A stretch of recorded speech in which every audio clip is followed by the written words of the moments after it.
know. Okay, gotcha. Yeah. Hello, my Johnny. How are you? I'm good, man. Can I call you Johnny? You can. Okay.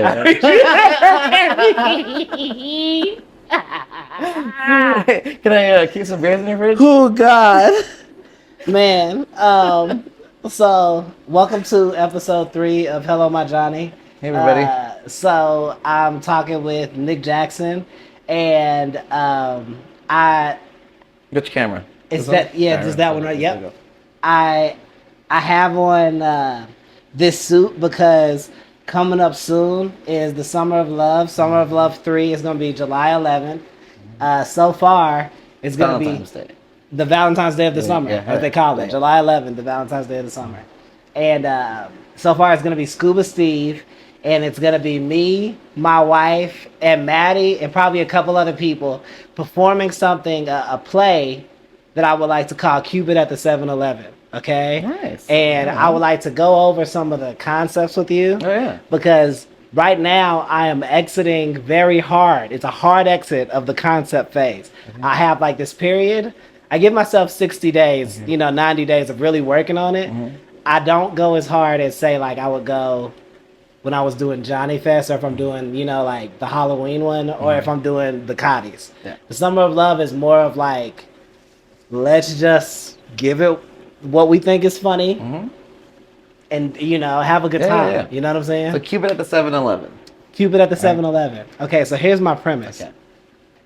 Cupid doesn't have much to do during the summer, so he leaves from wherever he lives and he goes to work at 7-Eleven. Okay, now Cupid usually helps ugly people meet people and get connected with other people.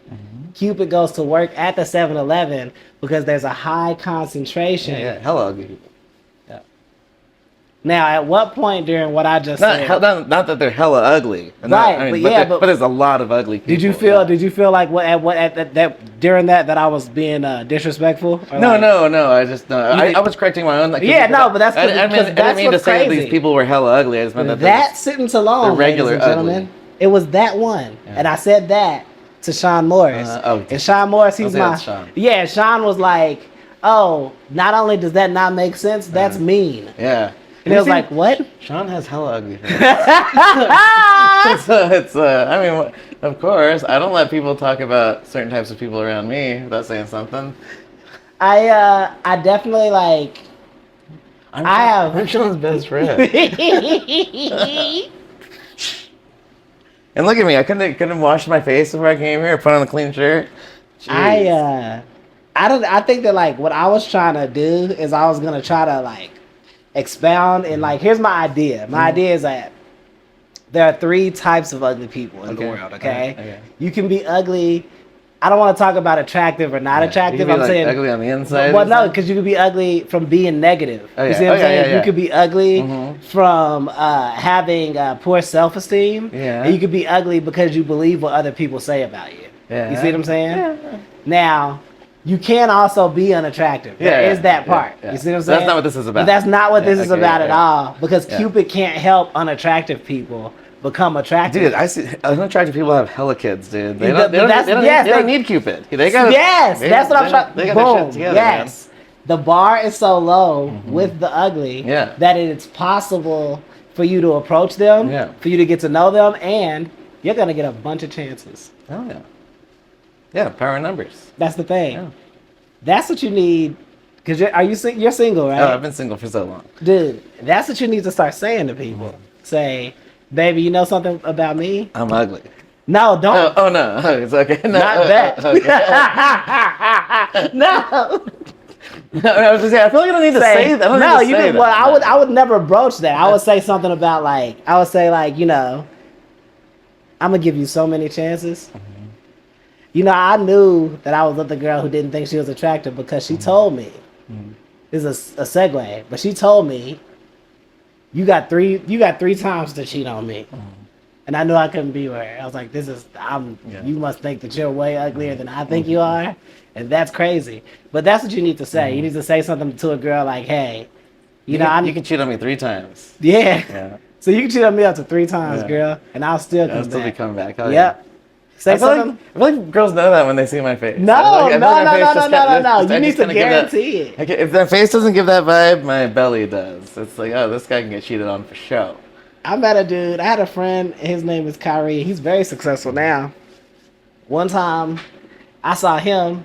We was at this party in LA. He walked up to 2 girls. He said, "Hi, my name is Kyrie, and I will eat your ass, and I will eat your ass." And they talked to him, and he's friends with one of the girls, probably still to this day. Nice. That was the craziest thing I'd He ever didn't even heard. say or, it was an No, and? not or. It was an and. Oh, man. He said that but he said it with so much drive and confidence. I thought that he had knew those girls. Yeah. He didn't know them girls. Yeah, I thought he had plans already beforehand to eat their That's ass. what I'm saying, and you gotta uh, come out with that kind of aggression. Oh, yeah. Oh, you know, man. I believe in that. I don't believe in I believe attraction is earned. Yeah. Does that make sense? It makes sense because I don't really put much out there. And I don't really get much back either, so it's Well, I think the thing about it is once you're, because I have been in many before, like I was saying before this, I've been in many slumps in my day. Okay, but what I have gotten into, I would get into is this idea that number one, I'm my own kind of party, which is funny because we you're talking a about DJ. earlier when you said you didn't have sex for 3 years. That was it wasn't a 3-year period. It was a Okay, 3-month sure. Yeah, never period. mind, sorry. That's what I was trying to say. That was off the record. But that was no. I mean, yeah. yeah. But that was also in high school. I didn't have sex at all. I didn't have sex until I was in college. Damn. Yeah, I had sex maybe a few months into college, and it wasn't I was even having good sex. Yeah. You know what I'm saying? I was just having sex with people. Yeah. Woo! You look back. Is this it? Yeah, I said, is this sex? Yeah. Oh my goodness. Yeah. It was, I don't know, man. Yeah. But you can, what I'm trying to say is this could be your summer of love, and I want it to be. Yeah. And I think that here's some other stuff you could do. Get a little bell, a little rope bell with a hook. Okay? Say the girl has long hair. Mm-hmm. Put the bell in her hair as you go by. Mm-hmm. You know what I'm saying? Yeah. Then all of a sudden she's walking around, there's a little ringing. Yeah. You go up to her, you say, "What's that ringing in your ear?" Mm-hmm. And then you reach over, you say, "Did somebody put a freaking bell in your hair? This place is crazy. Do you want to get out of here?" Yeah, oh yeah. You see what I'm saying? Like some creep put a bell in your hair. Yeah. Dude. You're not safe here, girl. We gotta go. There you go. Yeah, and then you just snatch her and. Well, don't Oh, okay. You lost me some. I'm telling you, it's been a long time, dude. It's been a long time, dude. But I mean, do you feel like are you happy though? Do you enjoy that? Do you prefer it? Being alone? Yeah. No, I mean, sure. It's all I know, man. I don't Okay. I'm an old man now, and I've been alone for most of that time, so it's cool. I love seeing people in love, and it's when people fall in love in the movie, it's a great thing, and I got my dogs, I got my music, my band. I don't know, dude. So do you feel like in one of those spots, that's where you're are you using the amalgamation of the pieces of your life to create? Yeah, exactly. Okay. I argue with Jesse, I see my guys with husbands argue with their wife, and I have I don't have sexual relations with one of my friends, but I'm open to it, and I get a lot of camaraderie through the band, and my life is very full. I get between about 5 or 6 different parts of my life, I get it's like a Frankenstein girlfriend. It's like Jesse's body and some other people's parts. It's mostly Jesse now that I think about it. Oh, it's weird. But that's a beautiful thing, then. Yeah. Still. Yeah. Don't tell him I said that. But I feel like I would like to. I don't want to be your girlfriend, but I want to be your friend. Yeah. And I want to help. Because also I don't know. But the thing about me is, gaining me as a friend, you gain nothing socially. You don't gain any. You're not gonna meet no more new people. Yeah, you're gonna see the same people that you saw. It's not new circles. Yeah, it's not at all. Yeah. I am actually the charity case of the group, and I'm glad whenever I write in that little group chat and people write back, I'm like, yes. I'm because there's a little period in there where I'm like, oh no, I love that group chat. And I dude. appreciate you writing me back and stuff because also I'm very socially awkward. In terms of. After we turn this off, I turn into a frog person or something. I'm gonna go, I'm gonna smoke weed and I'm gonna go, yes. I saw it. Ribbit. Fuck it. But like I feel very natural when I have like an idea of what I'm trying to do, you know. What I think you should start doing is you should start, have you tried performing? There are a bunch of retirement homes here. Have you tried performing DJing at the retirement homes? I have not yet, but I like that idea there. Check this out. Know? Boom, we're in business. Check this out. You go to the retirement home, right? Okay. You say, I'm playing oldies, you know, da-da-da-da-da. A few of them ladies in there is looking still good. Yeah. They still get down. You feel me? Yeah. Before like the assisted living, like the right. Yeah, I'm not talking about craziness. I'm not talking about be a demon. Yeah. You know, I'm saying there's a few ladies in there, you know, where maybe I don't know how you end up. Dude, I freaking love me a fucking Werther's, dude. And dude, there you go. Go in there, spin some music, and then you'll be like, you have your pick, and you see who likes the kind of music you like. Yeah. You know, start playing some Missy Elliott. Yeah. Slowly work your way into like whatever is the freaky music of their time. You know, Peebo Bryson or like. I got like an Otis Redding trap remix that'll slay, dude. Yeah. You know, because that's the problem is that I think that. The issue is... You think I'm fishing in the wrong pond? Yes. Yes, all right. And I used to be an exotic person. Okay, here's some fun facts about me. Yeah. For 3 weeks in my life, I was a prostitute. I thought I had a girlfriend, but I was actually being a prostitute. Oh, nice.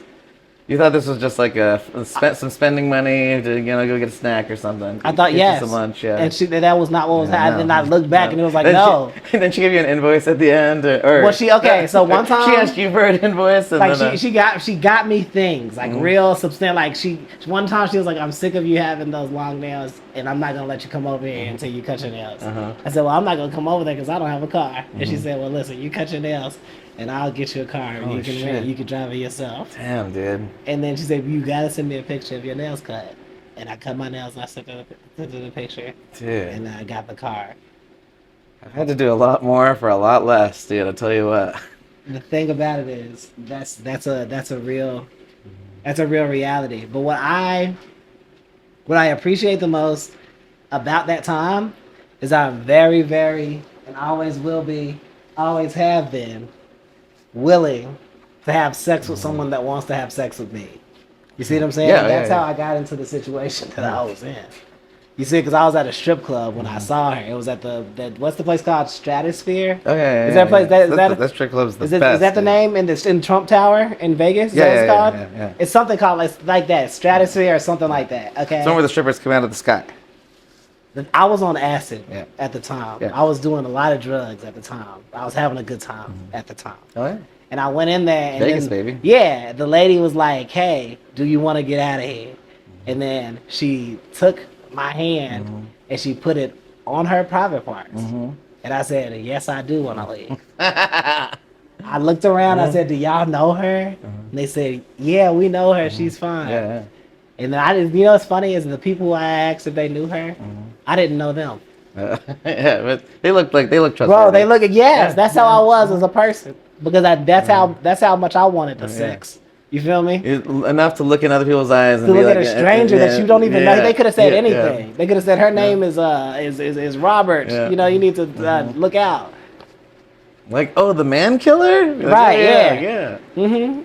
So they were excited for her and they told her to go. And then that just led to a series of times where I was of transactions. Yes, I was going over there and I was sleeping with her and she was giving me money. And sometimes she would like give me some money and be like, go across the street to the store. Yeah, it's confusing.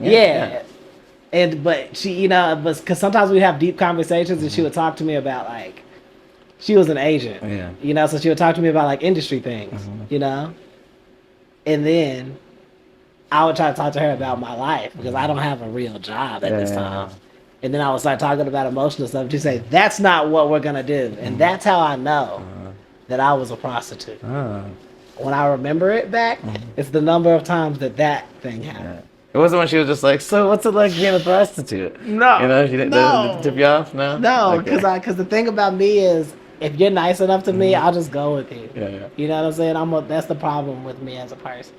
The secret to me is, you give me enough compliments and I genuinely believe that you mean those compliments, you can get whatever you want from me. Damn straight, dude. Also, okay, what about this? I got some statements you can try for me. Hi, how you doing? Hi, how you doing? I'm Nick. What's your name? I'm Nick. What's your name? Well, don't say. You Oh, say am I the girl you're now? the girl. I'm Okay, Nick. okay. Okay. Oh my God, Mm, he's talking to me. what a blessing. Right? What a blessing for us to be here together. Guys, I don't believe in God, but I do feel blessed. This is not. Yeah, this is not. I'm not talking about God. I'm talking about just the blessing, just the time and the moment. I agree. You see what I'm saying? Yeah, no, I almost. That yeah, I so almost like just took you go, home. yeah, like go to like a Yeah, black I feel church it. I feel and it listen here. to like what old black people say to each other. Yeah. Say any of those Where's things. the old black church out here? Not here. Oh, okay. Yeah, you're gonna have to go down to Okay, Phoenix all or something. All right, This is gonna take some reconnaissance Yeah, missions, yeah, man. yeah. It's gonna take Yeah. some investment, but I think that plenty of people want to have sex with you. I think there's a bunch of hot, horny singles. This is about me? Yeah. Oh yeah, no. I want you to that'd have be awesome. sex. Yeah, I I think do. so. Because the thing about me is, most of the time when people see me, I'm upset, Mm-hmm. and well, not like you see that you in the instances when people see me and I'm upset. Mm-hmm. That's a day I didn't have sex. Oh, You see what I'm saying? yeah. I think a lot of my happiness comes from the fact that my life is in a close proximity to some sex. Yeah. And I think that because of that, I don't have the issues maybe, that a lot of people have. I really don't care what happens in the world. You know what I'm saying? Some days I don't. Some days I might have like one meal a day. Jesus Christ, maybe this is my problem. I might have a meal a day. And the thing about it is, for a meal a day,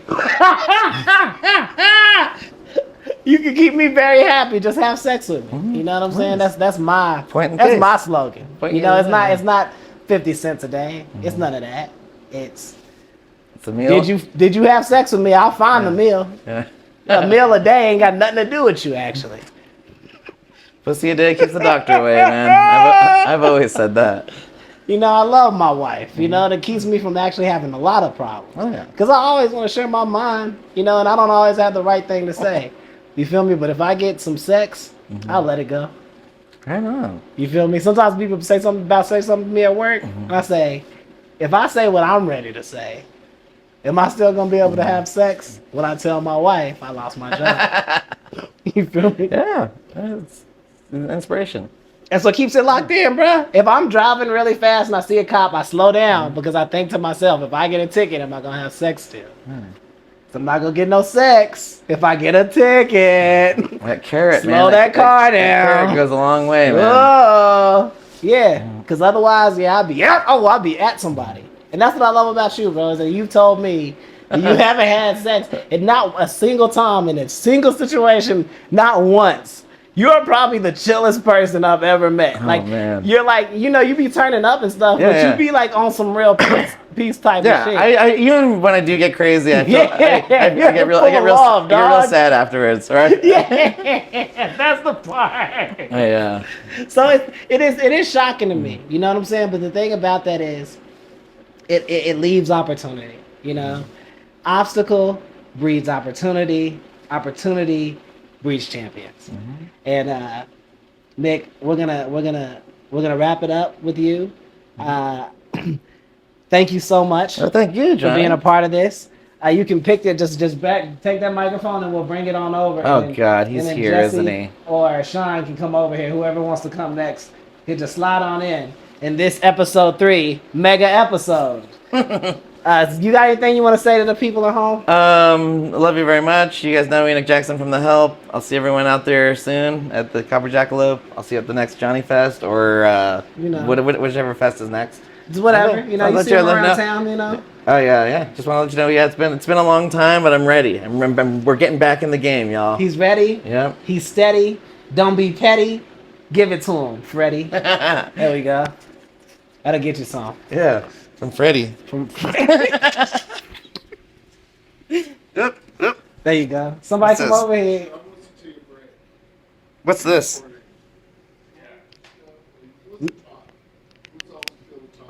Sean, no. I have to finish doing this really quickly. What's this, the square thing? Yes. So put this on the back. Oh, so, okay. Yes. Thank you. All right. Yeah. All right, so now, coming over here next, I have a great friend of mine. On the person, outside? Outside? A person that has invited me, yeah, on the outside like that. A person that has invited me to play Call of Duty with him many, many times. Never did. Never did. Ladies and gentlemen, Jesse Peterson. Come on in, Jesse. Woo, yeah. Give a big round of applause for Jesse. All right. Wait, where's the camera right there? I'm not even gonna put like, I'm not even gonna put like, what's it called in it? I'm not gonna put like a laugh track or nothing. What? What am I supposed to? I just did a whole dance though. Huh? I just did a whole dance for the. But I feel like that's for the vibes.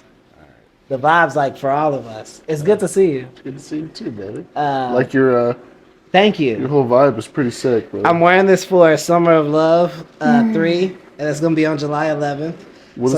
Oh yeah, you told me about that. Yeah, and I'm gonna go, and I'm also now go over with you, cause he's gonna go last, and then that way I can explain to people how my ideas are supreme. Oh, so sure, can't wait. All right. So I have so Scuba Steve is gonna play, right, and then it's gonna be my first play. Okay, it's gonna be called Cupid at the 7-Eleven. What's awesome about this is he actually came in, so this is actually brand new information to him. It's not like this is live. So Cupid at the 7-Eleven. So Cupid works at 7-Eleven, okay? And his, because during the summer, people aren't interested in falling in love as much because it's too hot, Right. They just want to hang out. Exactly. And so Cupid, yes. Yeah. So Cupid gets a summer job at 7-Eleven because usually he helps a lot of ugly people, right? Okay. And there's a high concentration of ugly people at the 7-Eleven. Well, as most 7-Elevens are. Yeah. Exactly. And I think that he's using that as an angle.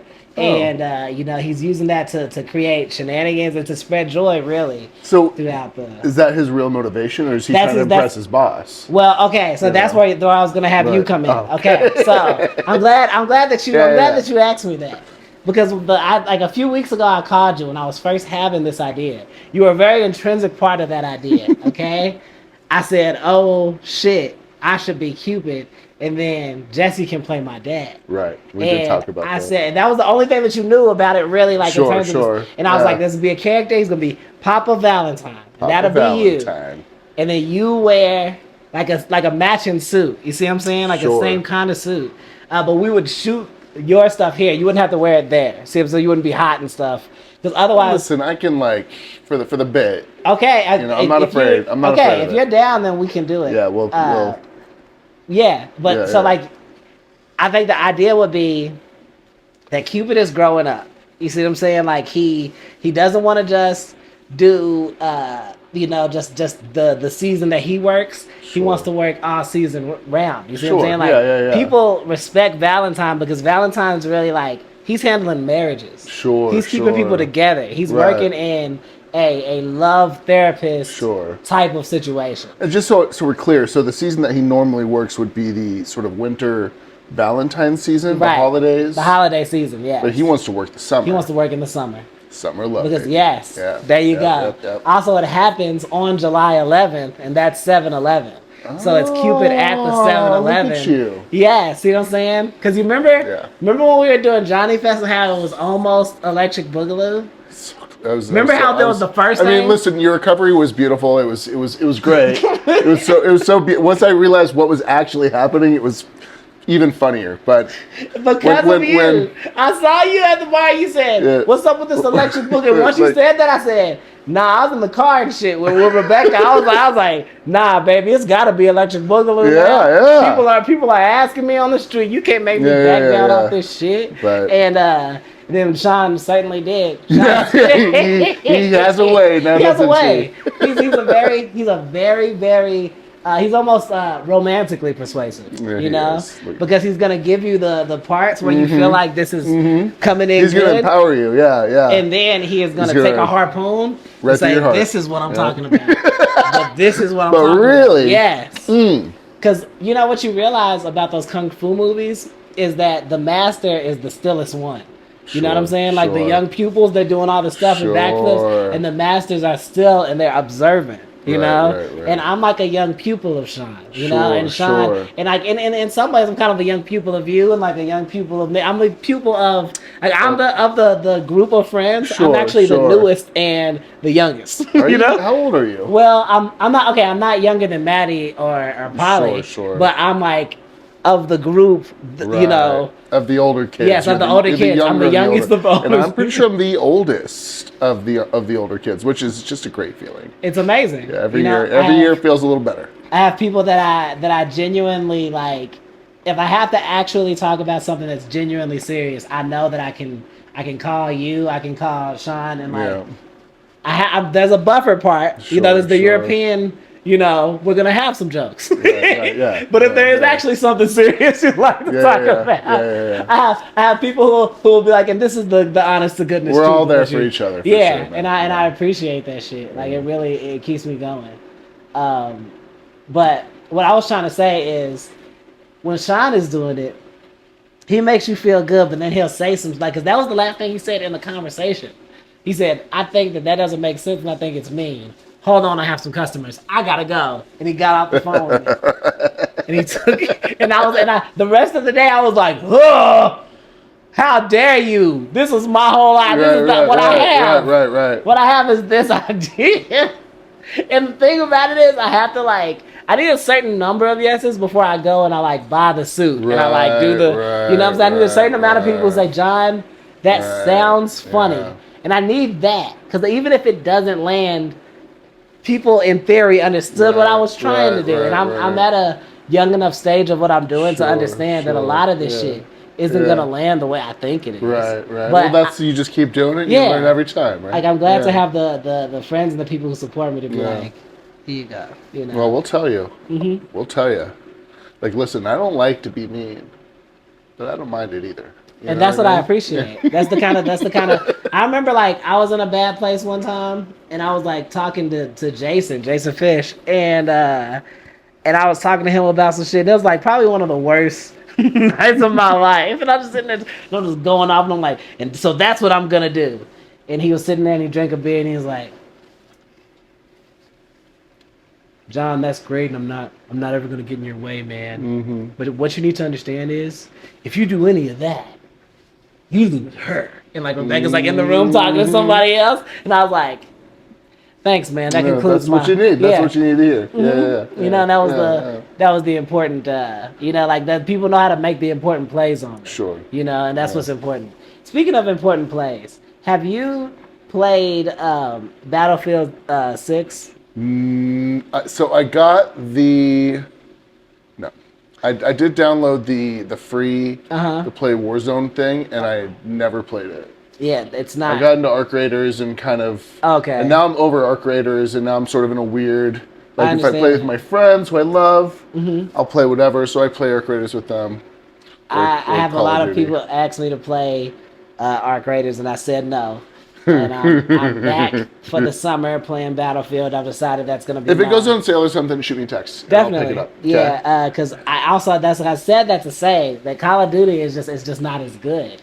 As so listen, I don't really play Call of Duty much anymore, but DMZ is coming back next year, and that's my baby. Okay. And nothing is better to me than DMZ. They have this map on Battlefield where it's New York. Sure. And it's like Brooklyn. And look at this is the issue. So maybe that wasn't this year. That was last. So last year, me and Rebecca went to New York. Sure. And it's literally the street where we like went on like one of like our walks for her birthday, like walking around New York and stuff. Sure. And so it's like I'm shooting people and stuff, but I'm also having nostalgic feelings. Sure, like I remember me and Becca. We kissed right on that corner. Yep, and I just got shot right there. That's where I just got shot. That's where I took my baby. Did you ever play Hollow Knight, by the way? Speaking of video games, have you played Hollow Knight? Is it side scrolling? Is it okay? Yes, I'm familiar with what it is. They just recently had a sequel called Silksong, but the original you might even have it for free. It was a free game. Check your. Have you played Squirrel with a Gun? No, is that Ratchet and Clank? No, it's it's very that was very well played, sir. Squirrel with a Gun is you play as a squirrel. Oh, it's actually called Squirrel with a Gun. Yes, and you have a gun. Gun, yeah. And you go shooting like cats and dogs. You shoot like agents and stuff that are chasing you, and you're running around a neighborhood. Agent Squirrel. Yes, and you're an agent yourself. Yeah, so it's a very good game. I think I got it for like $8 or something. It's not very expensive. It's very all right. fun. I'll keep an eye out for it. Keep an eye out for that. I'm in a weird space right now where I'm kind of overplaying some stuff, so or just watching horror movies mostly instead of playing anything. Let me ask you something. When's the Help album coming out? Like when is the? That's a wonderful question. I wish that Nick was in this room right now to hear this, because I keep bothering them. Like, can we make a record? Can we record some stuff? And they're like, oh yeah. And how does a young player like myself bless y'all with a couple verses or hooks? What's y'all process? Just show up at our practice. Okay, because you want it? We will find. Just come tonight if you have time. We will find time, a space for you, a couple spaces for you. We're just like, okay, now we're just going to do break right now, and John, do your thing. We would love that. And I can comfortably speak for the band when I say that. We would love that. Because I would love to, one of my goals is to be, I want to be like a host. I don't want to be, one of my things that I think I could do ultimately, professionally, maybe not be a full-time stand-up comedian or something like that, but I always have my improv stuff, and I always be a very what is the word, bespeckled. I'm always looking for a word that I don't need. It's it's a word I'm looking for, but I'll be the host. You know what I'm saying? This guy's he's like, oh, what is he? I'm not doing shit else, but I'm coming in and I'm saying stuff. I get the people excited, and then I'm so I would love to be a host for y'all whenever y'all need, and go to the place come and to then practice. be just come to practice. We practice Tuesday nights, 7ish. Come out, come hang out. And when you're not busy with us, Val's there. We need to, we need to start working on the Jonny Fest 3 album. The album. No, yes, because what'll be great is there's only Jonny Fest 1, the EP, and now there isn't. Because if I would have made this little project Jonny Fest 2, it would have made it so it didn't have, it wouldn't matter. You see what I'm saying? Sure. I saw it coming. I saw it I saw myself running myself into a bullet. Right. That it was if you hit yourself with this bullet that you shot out yourself, you're not gonna get up from it because you think that was it was my destiny to shoot myself in the chest. You know what I'm saying? This is the strongest bullet. You can't fight destiny, buddy. You can't fight destiny. It's oh, now the bullet's there. Okay, so now every time I do this, I have to now create a project using my own thoughts instead of the group of people who are all doing the same project. The problem with me in my mind is that because I have trust issues, it's not even that it's not a group project. It's that in my mind I'll start going, no, I gotta fucking just do fucking everything, And it will before I get to where I'm going, I will have removed all the fun from it, and it was like that for a few years. It's way more fun to collaborate, right? And to share. For example, I've been writing for last 15 years a zombie record, right? Zombie love story within an apocalypse, and I'd had half the album written for the last 15 years, and now we're pushing into okay, we need to finish it, and I'd written one new song, and then it sort of came up where I was maybe everybody in the band would like to write a song to contribute to the album, and then it's not my zombie record, it's our zombie record, and that just felt so good to me. Also because I didn't have to worry about writing all those songs, but that's the part. Yeah, that's why I know that Jonny Fest 3 the album. We should call it Jonny Fest 3 the soundtrack to the Motion Festival. To the Motion Festival? Yeah. Is that right? Yeah, just but the soundtrack to the Motion, aren't we? Right? Sorry. This is about music. This is about comedy. And Motion.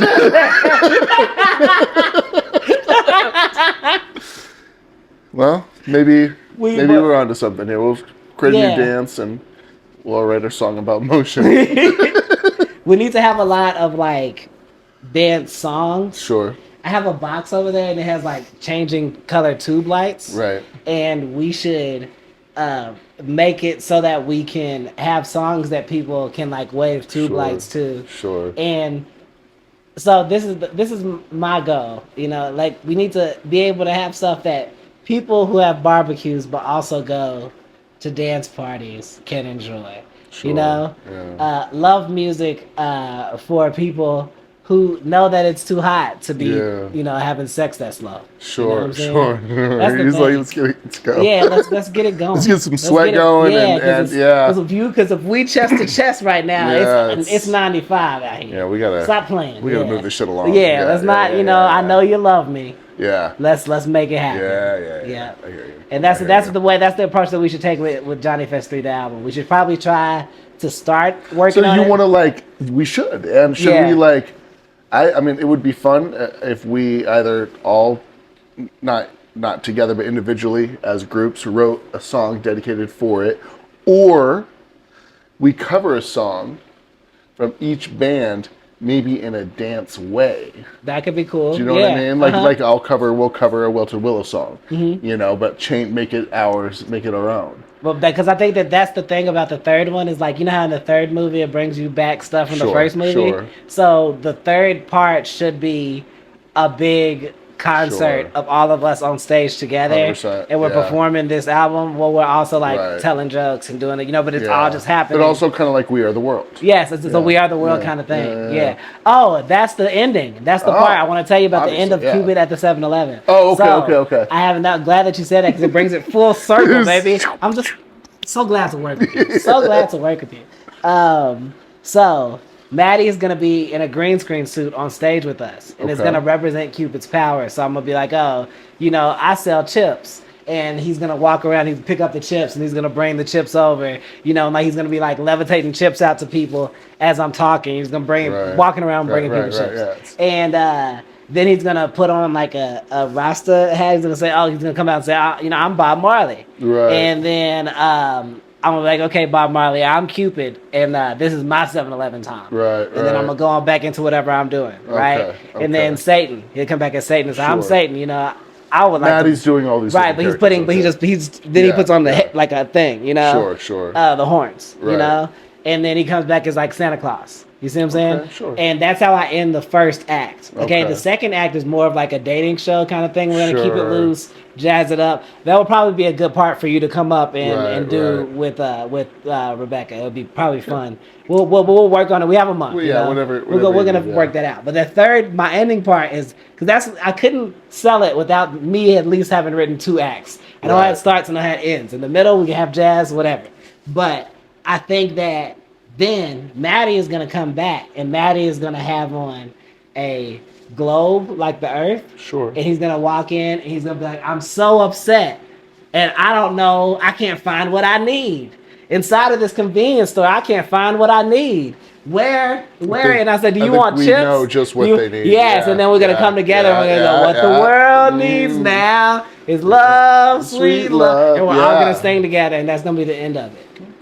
It's going to be my play. That's Cupid at the 7-Eleven. Yeah. It's a Cottonwood original bar theater. I love it. Yeah. That you never will see anywhere else, and it will never be performed again. Yeah, that one time. And because I feel like last year when we did Blade 2 the musical, I knew I was ripping people off, and it made me laugh. It was good for my own hubris. So this is hilarious to me. But this one is an actual play. I'm actually going to be like, oh, there's an act 1, there's an act 2, there's act 3. Is it a good play? Hell no. But is it something that I wanted to do that I feel like is going to add to the zeitgeist of the town? Hell yes. And are maybe, just maybe, you trying to win over the heart of the waitress? Always. Thank you. Because you know it inspires me as a person. It's just, I saw if my life could be one thing, it would just be Dayman over like that episode of, it'd be that over and over. Just me doing it again and again and again and again. Yep. And never adding meaning or theme or depth to a play. It's perfect. Always promising that as long as there are people in the community, we'll have community theater, and we won't even have it at a theater. We'll have it at the bar with the homies, so you can watch us do it. And we'll be fun, and we'll have fun together. It's exciting. Yeah.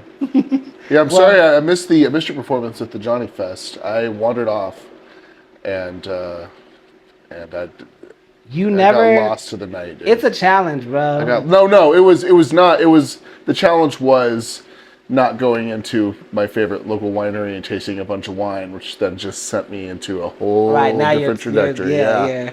I missed the whole thing. But the thing about it is that you were there and you played. That's true. And I did watch the video later. I did watch the performance. And you were very YouTube. supportive to me emotionally. Sure. Because as a person that isn't that far along with comedy or that far along with music, it's very strange for a person to have a festival named after them. And so I need the emotional support. You know what I'm saying? It was so fun, man. We're and so I appreciate happy to be there, man.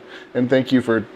I mean, who the fuck else is doing shit like this? This is just amazing. That's why Cotton was the best place, because you can do whatever you want. Yeah. And speaking of one of the main reasons why it's the best place, Sean Morris. Wake from your slumber.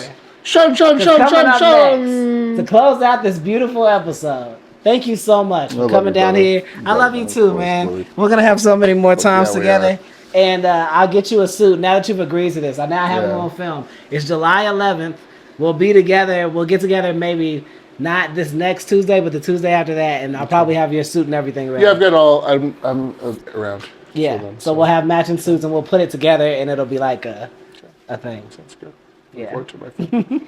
All right, you ready, big boy? Come on over here. You handsome so devil, we can you. wrap this show up. The man of my dreams, really. The friend on whom I can depend. Someone with which this entire thing started, you know? Wait. He started this gangster shit, and this is the motherfucking thanks he gets. Well, that's the... You know? Okay. I wouldn't be performing probably maybe any shows if it wasn't for this person.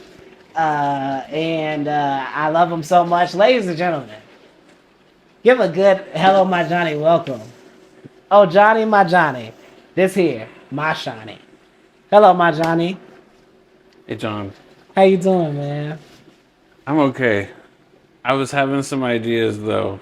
All right, I want to hear them. You know, when you were talking to Nick about how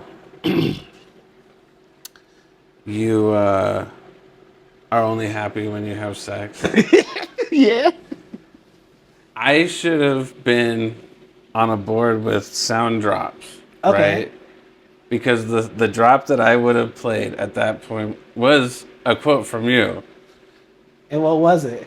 And so I lied to my wife.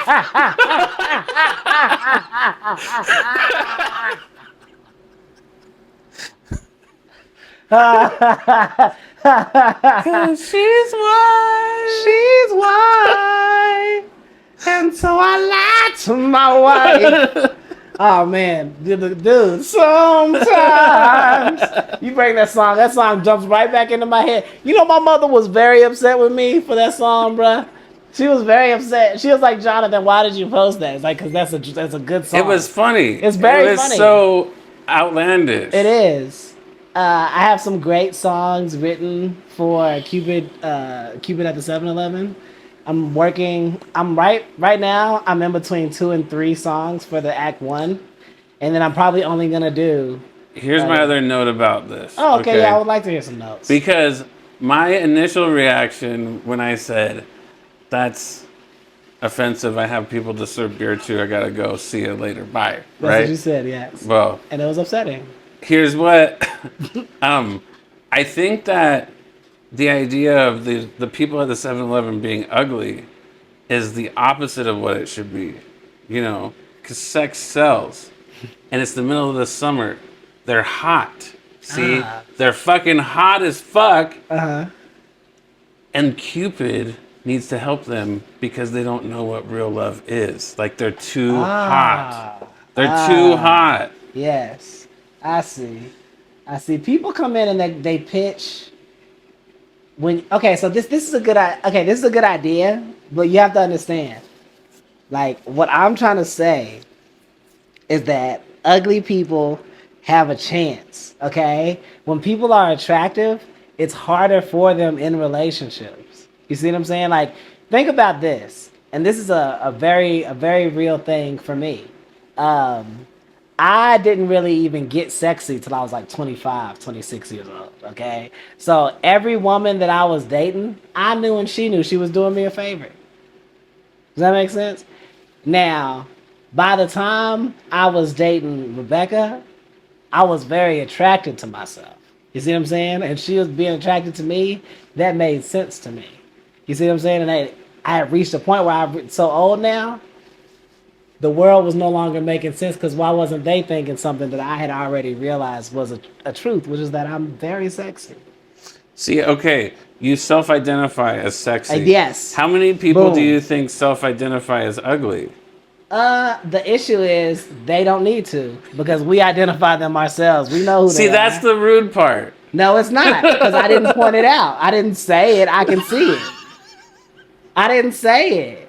That's the issue right there. Is that you think that I need to point it out? I know. Say, ugly. I think we should be trying to connect with the people that self-identify as hot versus the people that self-identify as ugly. Because I'll tell you something right now.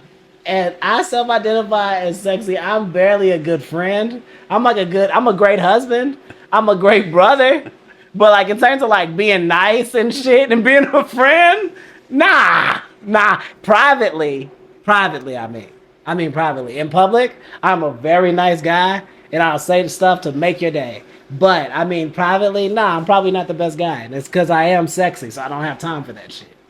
You see what I'm saying? Now, what I'm trying to do with my play, you have given me... First, let me start because I feel like I'm getting off hand. I'm starting to be disrespectful and I'm not trying to do that to you. Okay? I don't want to go that way. What I'm trying to say is this. Thank you for the opportunity for making me a community theater playwright, okay? For giving me the opportunity to even bring my type of theater, our style of theater, if you will, because I have the agreement from Jesse, okay? Rebecca believes in the idea. She's shaking her head, but we can change that later. And Nick thinks it's a good idea. That's 3 people so far who think that this is a good idea. I think Nick was being nice. That's the thing. You think so? I'll look at the tape later. Maybe he was. He can't see, I love Nick. Uh-huh. But I think he was being nice. Really? And he's so nice. Yeah, he's one of the nicest people I know. He might just be too nice. And he says your idea is great, but really, he wants to see hot people more than ugly people.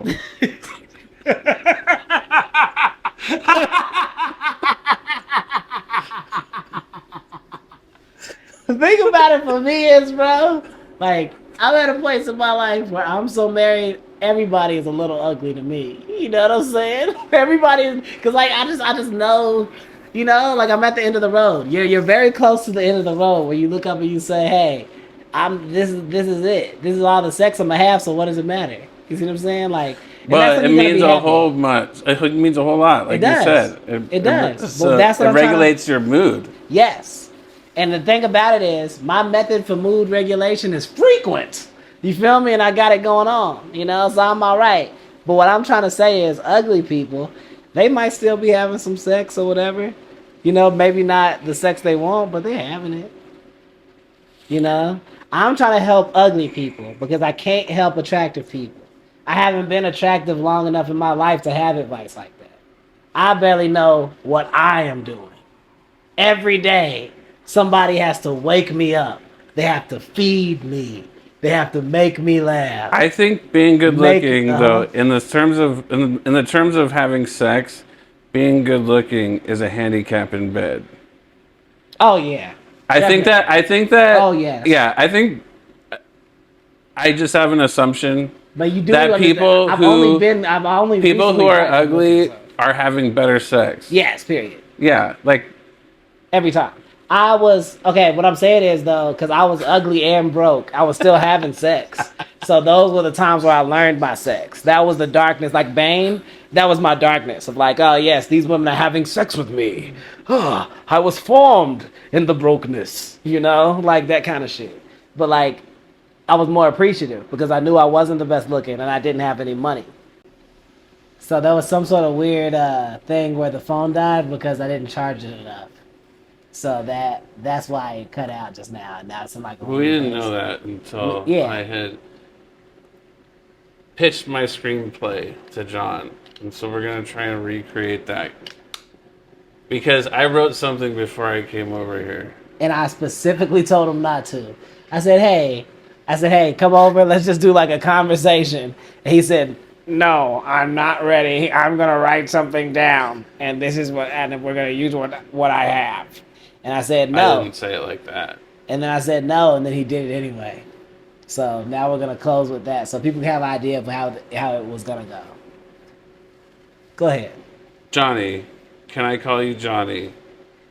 And then you say, no. And I say, well, okay, Johnny. Is it okay if I leave beer in your fridge? It's not for you, it's for me. And then you say, but it's my fridge. And I say, I have a place in your heart. Why can't I have a place in your fridge? You, God smacked by that wise words. And I say, exactly. You're selfish with your fridge, just like you're selfish with your heart. What did you think was going to happen? Beer is my first love. We used to share that together. Now we don't. And that's fine, John. That's fine. You just got to give me a little space in your fridge for some beer. So that's what we missed out on, and that was how the show was supposed to have gone, according to Sean. Thank you so much for watching. We'll see you at the Summer of Love Volume 3, and thank you so much for watching. And doot. No, I can't do that. That's somebody else's thing. Let's see. We'll see you at Summer of Love. 7-Eleven. 7-Eleven, baby.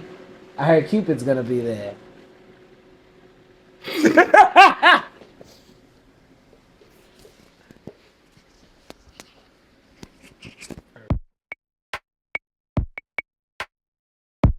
Chapter 3. In the beginning, I was taking about 4 buses from Silver Lake to Hollywood, 2 hours each way. Every day brought its own journey. If I was late to the first Valley line going out, it would be about a 5-mile walk home. Needless to say, there were plenty of nights that I walked home. The weekends were the easy part, though. I would go home with T and crash at his house. We would work on the album, swap club gossip, and he would give me advice on how to make more money. You can't piss off the owner or you're through, he would remind me. Around this time, we wrote Daytime Strippers and a song called The Juice. I would work my last weekend shift, and he would drop me back off at the end of the night. I would give him some of my tips for gas money. Then the cycle would restart. After a while, the bus game got old. I started looking for shortcuts. That is, girls that would drop me off or give me a ride home. This would require me to stick around for way longer than I needed to. So, more often than not, I would make the ride about something more, if you know what I mean. This started when a girl I was working with on my shift offered me a ride. Her name was Melanie. A petite chocolate drop with a body that had perfect proportions. She would give me a ride, and then I would return the favor. Later on, one night, I was annoying Terrence when a manager walked up and told me that my ride was waiting for me outside. As a man without an Uber account, I didn't get it. I went outside and saw Julio, a new security guard, leaning over yelling into someone's car. You don't even gotta be like that, fool. I told you. I told them to find what's his name? Yeah, John. And he's coming out for you, baby.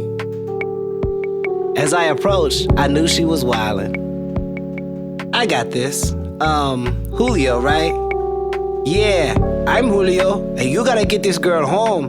She's been hollering about you for like an hour. All right, well, I'm in. Let me walk you back. I was trying to build some camaraderie between me and this stocky though well-built Guatemalan guy.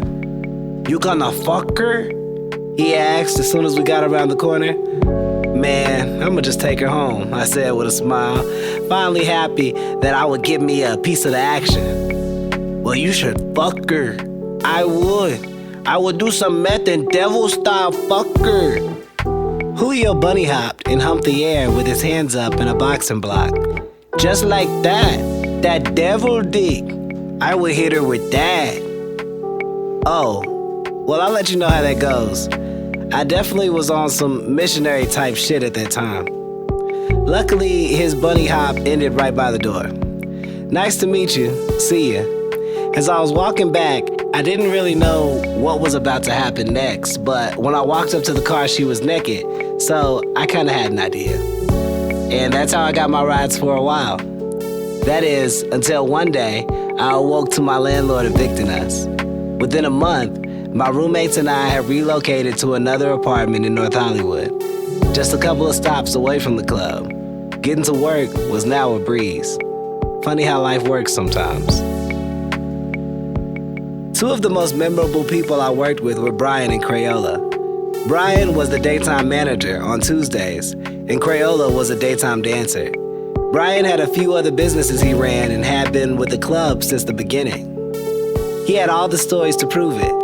I can't tell you how many times a girl has sucked me off under the table, right where you're sitting. Man, the type of shit I would do in here. Brian began his career producing pornography and never missed an opportunity to tell me about the glory days. He worked with girls from the club, and when he couldn't get any male actors, he used a few of the guys in his films. He was the inventor of something he called the cream pie milkshake. What you want to do is get a girl and 3 guys, Brian said to me one day, trying to make real conversation. And you want to get her airtight. That's all the holes. Then when all the girls are ready, you turn that chick upside down and get a clamp or something and open her up. And all the boys get to tugging off into her. After that, you got 2 options. You either put a little bit of ice cream, whipped cream, and the cherry in her, or you put a long straw going down to the mouth, or you flip her over the sundae glass and drain her out and dress it up and have her drink it that way. Disgusting. Crayola was one of the coolest girls I ever met. I once asked her where she got her name from. I wanted Lola, but we already had a Lola here, so I'm not Lola, Crayola. I have a colorful personality. It's always funny to me how she said it without cracking a smile. She was always chill, never frustrated. She was maybe 5'8" in heels. She had chocolate skin and short hair, a thin waist, and natural full breasts with Hershey's Kisses for nipples. She was what J. Cole would call summertime fine, an oasis in the middle of dried up sob stories. I remember trying to shoot my shot with her, but that woman had dodge skills from the Matrix. I tried to be self-deprecating and funny, which are my usual go-tos, but she wasn't feeling it at all. How old are you? She asked. 26, I answered. Well, that's strike 1. I'm 28. I can't date guys younger than me. You got any kids? She asked, raising one eyebrow. No, I don't, I answered quickly, hoping that would count for something. Well, I have a kid, so you probably wouldn't understand anything about that. That could be strike 2. You got roommates? A car? There it was. No, I don't have a car. And I got 3 roommates. I already knew what was coming. Well, that's 2 and 3 right there. I have a son. I gotta take care of my son.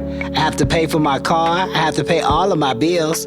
I can't be with nobody that doesn't have something going on. I don't just be fucking with nobody I'm not in a relationship with. I'm just dancing for these drunk fools, getting paid. That's it. One day, I came into work at the club and there was a power outage.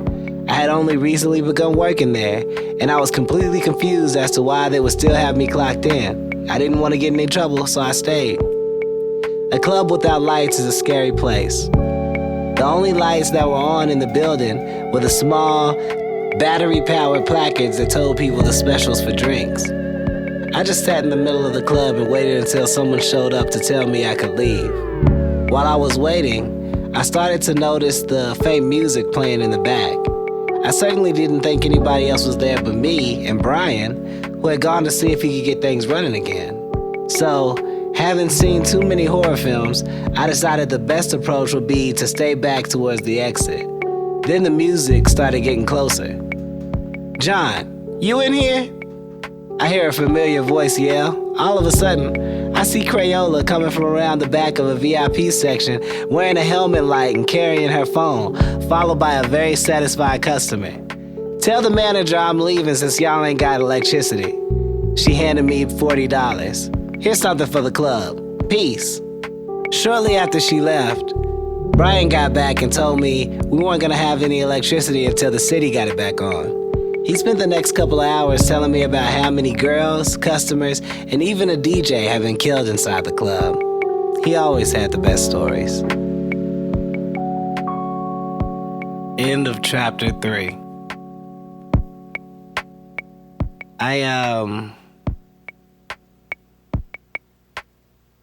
My goal here was to read this and try to find the redeeming factors and give myself some insight on the mind state that I was in at the time that I wrote this.